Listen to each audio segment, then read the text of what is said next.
Shift in thinking really changed the way I selected activities to use with my reading intervention students.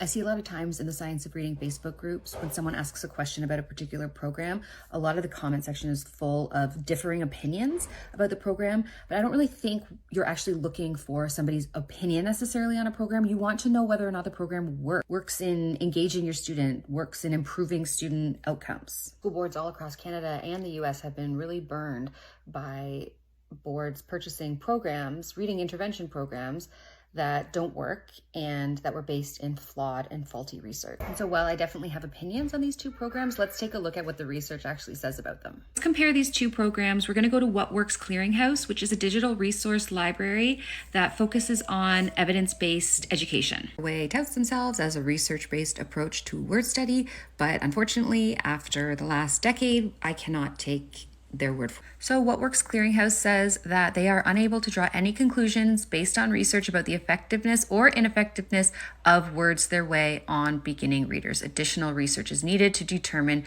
the effectiveness or ineffectiveness of this intervention. So you may think, okay, well, we don't know if Words Their Way is or is not effective on readers, but look at this. There have been 29 studies of Words Their Way between 1983 and 2012, and not one of them met the WWC evidence standard. And so people can talk about how helpful they think the sorts are in Words Their Way, but the fact is there's far more efficient ways to use your time in the classroom.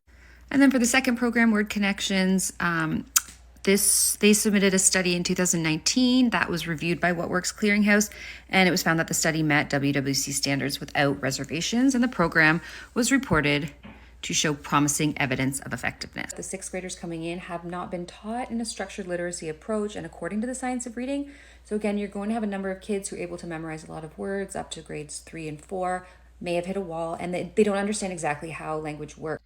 So it'll be important to know whether or not your sixth graders have all of these skills: CVC words, R-controlled vowels, diphthongs.